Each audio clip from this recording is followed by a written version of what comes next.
The markets are closed, but the business stories are just heating up. Hello, I'm Mai Rodriguez. Catch up with us on Business Brief.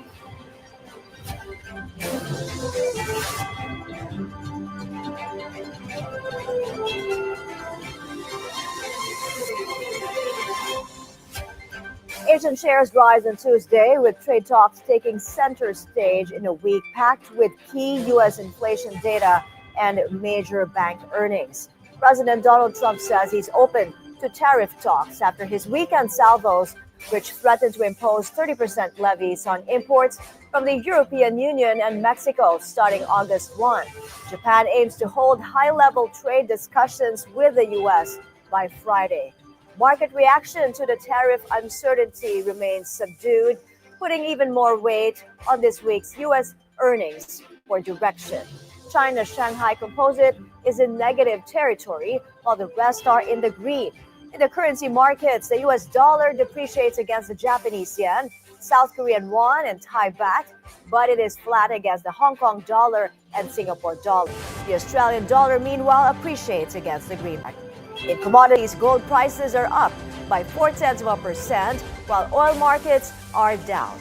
In the cryptocurrency space, Bitcoin falls more than 2%, while Ethereum lost more than 1%. President Bongbong Marcos has approved the proposed 6.793 trillion peso budget for 2026.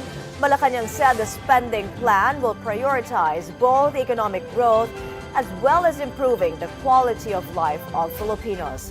Under the Constitution, the National Expenditure Program must be submitted to Congress within 30 days after the President's State of the Nation address. Marcos is set to deliver his fourth SONA on July 28. Cash remittances reached $2.658 billion in May. Data from the Bangko Sentral shows this is the lowest monthly remittance inflow in 12 months. In May last year, $2.583 billion was recorded. It is also slightly lower than the $2.66 billion in April.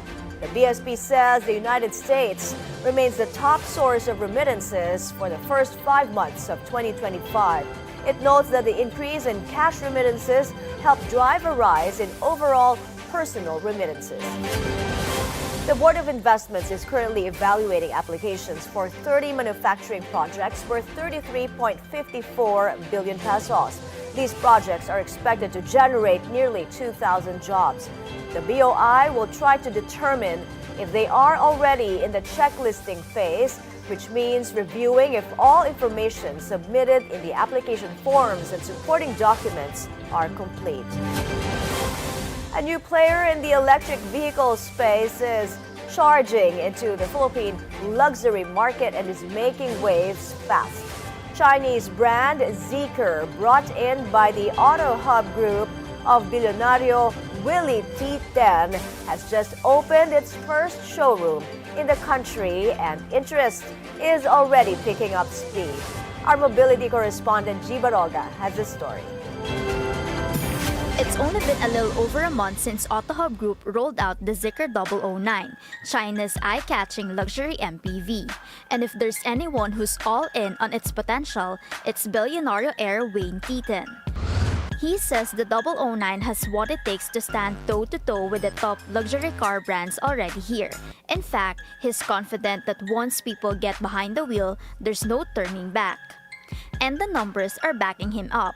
The 009 has been doing fantastic. It's been getting all praises, good reception. The price, the car, overall, it's a very lovely car. The other halo car that we have is this one, the 7X. We expect it to be our volume or our top-selling unit, besides the 009. The 7X, a mid-size electric SUV, is poised to be a crowd favorite. And with both models now in the lineup, Auto Hub President Willie Titan says the brand is gaining momentum fast. The biggest competitor of the 009 is probably this one, the 7X. No? And we are a class of our own. We're actually very premium as far as the MPV is concerned, and also for the SUV. The Zeekr 009 comes in at 4.2 to 4.4 million pesos, while the 7X starts at 2.75 million pesos. And to support the growing interest, Zeekr now has a dedicated space where fans can explore these stylish EVs and more. The very first showroom of Chinese luxury EV brand Zeekr in the country is now open right in the heart of Bonifacio Global City.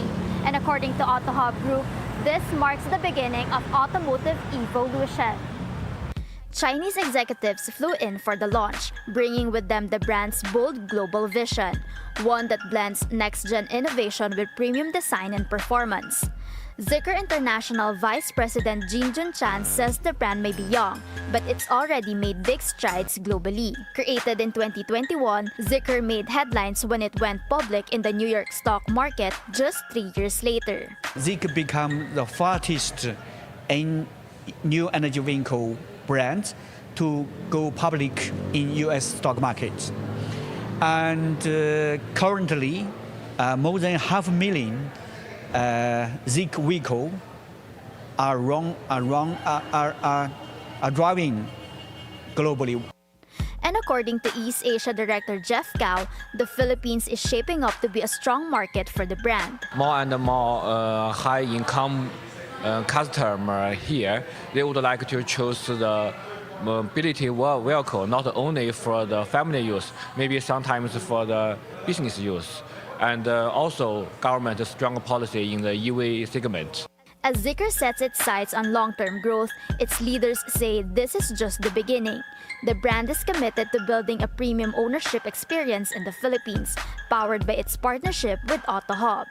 For BNC Mobility, G. Baroga. The Subic Bay Metropolitan Authority remitted 1.47 billion pesos worth of dividends, according to the Finance Department. Finance Secretary Ralph Recto said the amount, which was remitted on July 14, would help fund public programs without raising taxes. This is consistent with President Bongbong Marcos's directive to uphold fiscal discipline among GOCCs. The SBMA is mandated to develop and manage the Subic Bay Freeport Zone as a self-sustaining investment center. The 20% U.S. tariffs on Philippine products are expected to slow our electronics export growth. That's according to Danilo Lachica, president of the Semiconductor and the Electronics Industries in the Philippines Foundation Incorporated, or SAPI. He shares his disappointment over the tariff developments, which may dim his group's projection of $42.6 billion in growth this year. However, he remains optimistic that SAPI will still see modest gains, hoping for successful negotiations to ease the tariff impacts. Former lawmaker Joey Salceda urges President Marcos not to sign the Konektadong Pinoy bill and instead return it to Congress for further deliberation. Salceda, who is also the chairperson of the Institute for Risk and Strategic Studies, says the current form of the bill poses risks to infrastructure policy and national emergency readiness, among others. He adds that the bill weakens incentives for capital-intensive rural internet deployment because new telco firms would be allowed to operate without building physical infrastructure. He suggested that a revised legislative framework should include a legal and technical definition of data-only providers. He also wants minimum infrastructure investment obligations for all providers and include coverage requirements in geographically disadvantaged areas. We're taking a short break. More business stories are up next. You're watching Business Brief.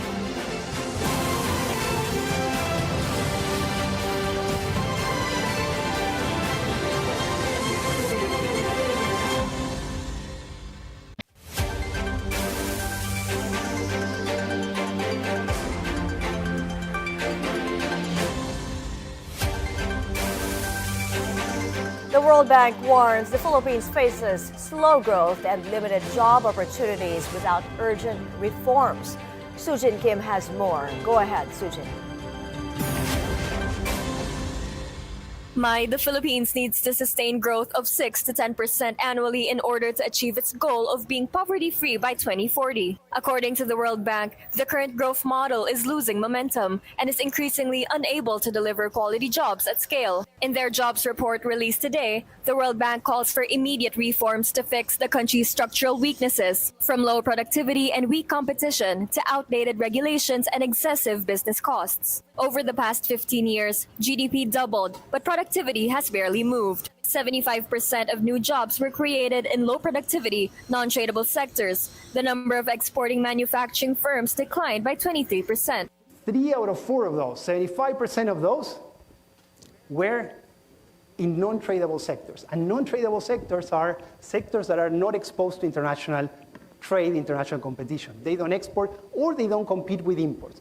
We can think the typical textbook example of non-tradables is hairdressers, but we can think about domestic services, we can think about construction. Those were the sectors that created more jobs.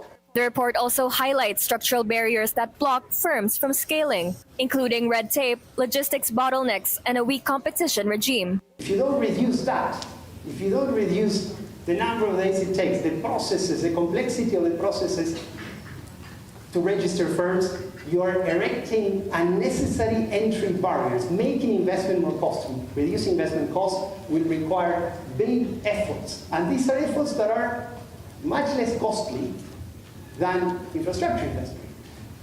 But at the same time, from a political economy point of view, they may be more difficult to achieve. You need 373 government interactions if you want to set up a solar farm. It's a huge barrier to entry.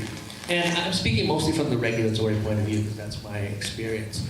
But if you even once you get in, let's say you set up your facility and you're running and you've hired people, just the day-to-day interaction with regulators can sometimes be confounding. The consequences of inaction are clear. The World Bank warns that without structural fixes, the Philippines will underperform regional peers, miss its 2040 target, and trap millions in low-wage work. But if reforms are implemented now, the potential gains are transformational. Reforms in infrastructure, competition, and private capital mobilization could boost GDP growth to 6.8%, create 5.1 million jobs by 2040, and raise real wages by 12.9%, driven by industry and services. And those are latest updates from Makati City. Back to you, Mai. Thank you for that report, Sujin Kim. Labor group Sentro ng mga nag-aisa at progresibong manggagawa says they're not satisfied with the Marcos administration's performance, citing a lack of meaningful action for workers. In an interview on BNC's Business 360, Centro Secretary General Joshua Mata said they continue to push for a legislated wage hike, calling the recent 50 peso increase for NCR workers insufficient. In our own calculation, the workers in nationwide would at least need 200 pesos to lift most of the workers in most regions above the poverty threshold. The group stresses that fair wages, decent jobs, and protection of workers' rights remain unaddressed priorities. He calls on the president to listen to workers' demands and declare key labor reforms as urgent in his upcoming State of the Nation address.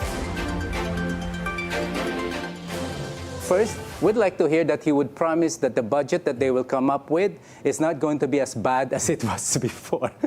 Second, we'd like to hear in his own wish list the same issues that workers have been demanding: wage increase, security of tenure bill, and a robust public employment program, as well as better public services. And more importantly, we'd like to see him certify as urgent some of these bills in order to prove that they really care for the workers. The Philippines is seeking over 11 million pesos in compensation from China for the environmental damage caused by a Chinese vessel that ran aground near Pag-asa Island. Cornelio Valencia Jr., spokesman for the National Security Council, says the South China Sea Task Force supports the Palawan Council for Sustainable Development, or PCSD, in pursuing the claim. This follows the incident on June 7 when a Chinese vessel dropped anchor in shallow waters less than 3 kilometers from Pag-asa Island and damaging close to 500 square meters of coral reef within Philippine territorial waters. NATO Secretary General Mark Rutte welcomes the tariff threat of U.S. President Trump against Russia. In an interview with U.S. media, he added that Trump wants to provide more weapons to Ukraine. Trump has issued a 50-day ultimatum to Russian leader Vladimir Putin to agree to a ceasefire or face the consequences.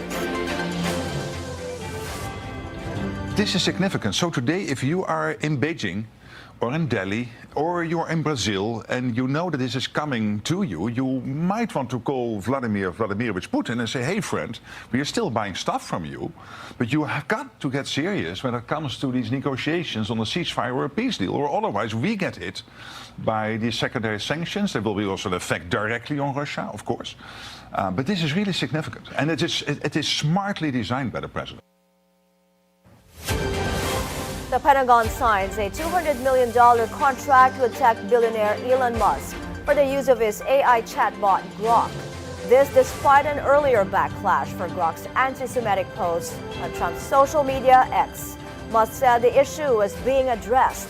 The adoption of AI is part of the U.S. Defense Department's reforms in supporting its troops. It will also help maintain an advantage over U.S. adversaries. NVIDIA announces it will resume sales of its H20 graphics processing unit chips to China. The U.S. imposed restrictions on selling GPU chips to China, citing national security concerns. But NVIDIA has introduced a new model tailored to meet regulatory requirements in the Chinese market. The chipmaker CEO met with U.S. President Donald Trump in Washington and Chinese officials in Beijing. This is part of efforts to promote AI cooperation. A red Tuesday dominates the PSEI as the local bourse slips into negative territory on the second trading day of the week.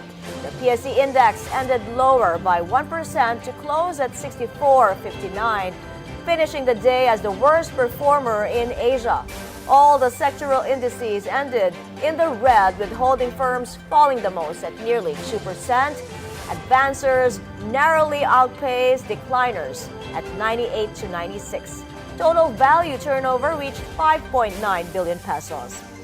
Among the day's most active stocks, only Pure Gold ended in the green, with SM Prime falling the most at more than 3%. Meanwhile, the foreign exchange market, the peso, is currently trading at 56.76 against the greenback, depreciating from the previous close of 56.63.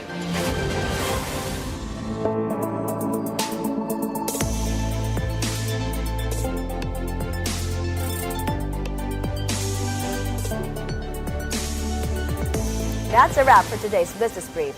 I'm Mai Rodriguez. Join us again next week as we bring you the stories that help you plan your next big, bold moves in business, only here on the Bilyonaryo News Channel. See you then.